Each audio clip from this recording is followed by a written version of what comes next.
Here's my SuperLite Coupe that I just recently finished. Give you a walk around here. It's painted Ferrari yellow and Ferrari black with a silver stripe in between, just to give it a finishing look. As I come into the front, we'll talk about a few of the modifications. One of the first ones you might notice here is that this car normally has a plexiglass cover over the headlights.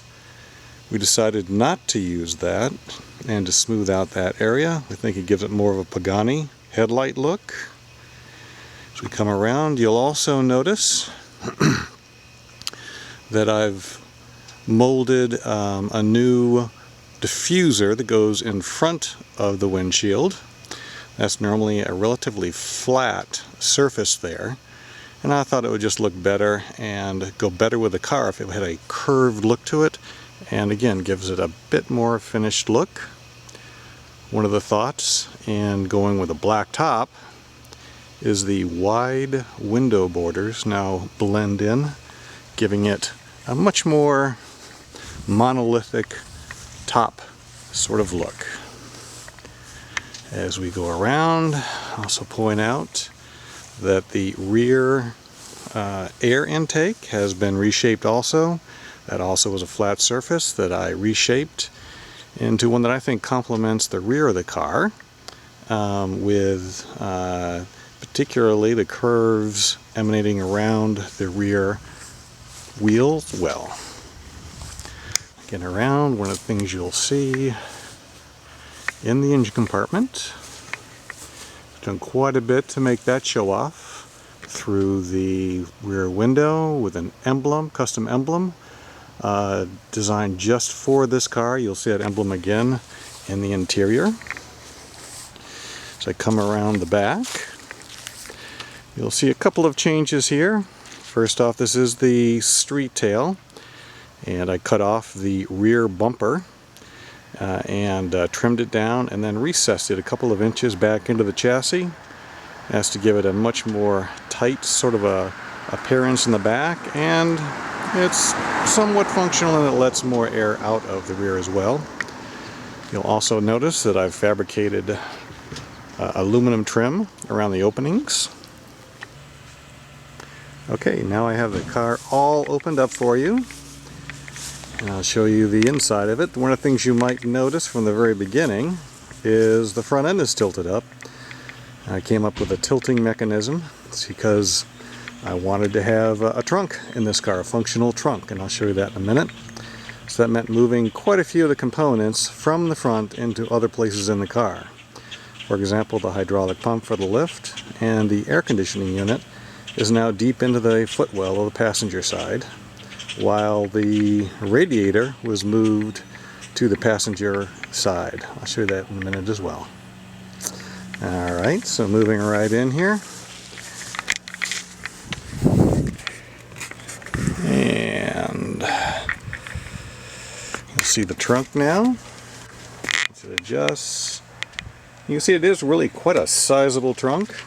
Like I say, all those components were moved except for the reservoirs for the brake, clutch, and the front lift system, and they're underneath that that oblong box there. But it's really quite a useful big square space, bigger than most sports cars. As you move around, you can see, for example, here that the suspension has been polished, top and lower control arms, and you can also see the slave cylinder there for the front lift, and that allows me to raise this very low front end to get over obstructions like high speed bumps and curves. Although, to be honest, I've got about 2,000 miles on the car and I've never had to use it, but it's still good to have it. I still think you need it.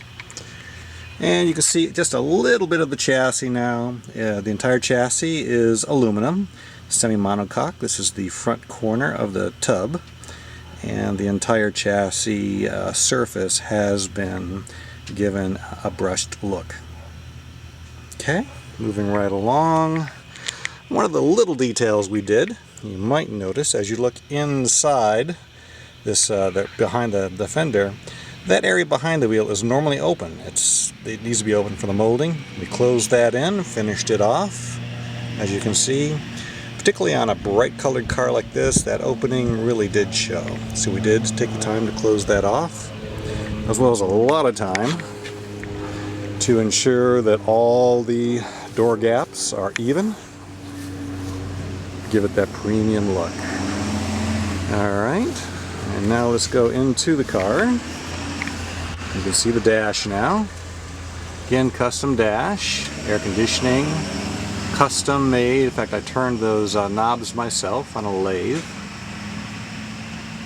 It does have a decoded digital dash in it. Momo wheel. Full custom interior. You can see this archipelago design for the seats. You can see how it's a fiberglass shell with a padding on it, much like LaFerrari. And even though the air conditioning and pump is stuffed way in the front, there's still a lot of room for feet for the passenger. Here's a shot of the door. You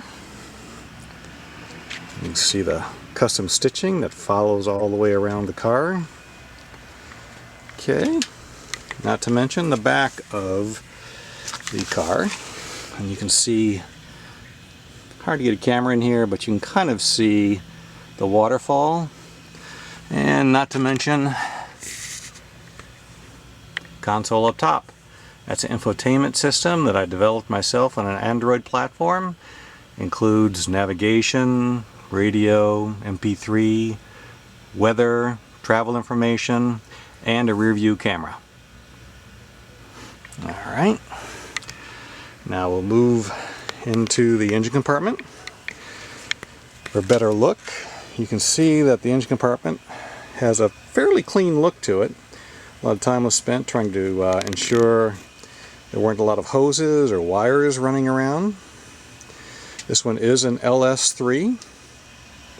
More or less stock internals, but letting it breathe with 3-inch exhaust, LS7 headers, and a flow-through exhaust. The whole thing is only about 30 inches long, so it definitely breathes out. And to breathe in, 4-inch intake with one of the largest air filters, K&N filter I could fit in there.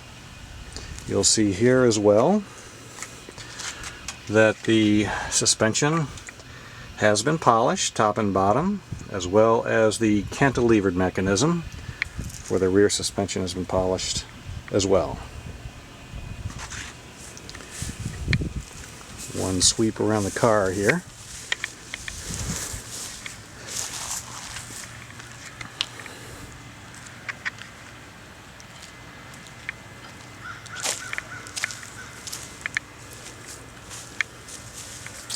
And down in. And from here you can get a better view of the cooling system. First off, the coolant radiator is over here. It's tucked under this box. That was a box that took actually quite a bit of development to ensure all the ram air we can get from underneath the car and from the side of the car is directed up into the radiator. So that's a sealed box with a set of fins and vents to really direct that air. Quite a bit of airflow testing to develop that. And then over here we have a mega oil cooler, which also significantly helps the cooling of the car. Again, you don't see much of any wires or tubes or hoses around. Also notice the Jiffy Tight connectors. That's so I can pull that oil cooler out quickly if I need to, since the electronics are all pretty much housed in the driver's pod inside this area of the car underneath the threshold. One more look into the dash and just give you a good view of what these seats look like, and not to mention some storage compartments. And now to demonstrate the size of the trunk, I'll need my lovely assistant.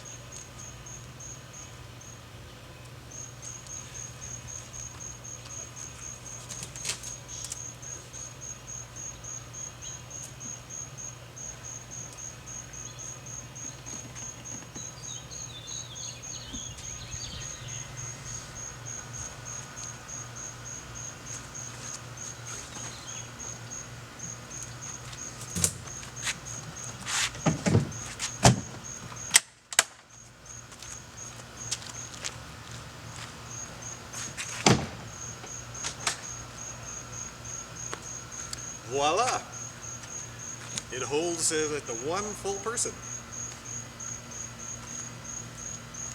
Okay, and cut. Great shot. That's a wrap, guys. Okay, let's call it a day, and let's go get some beers.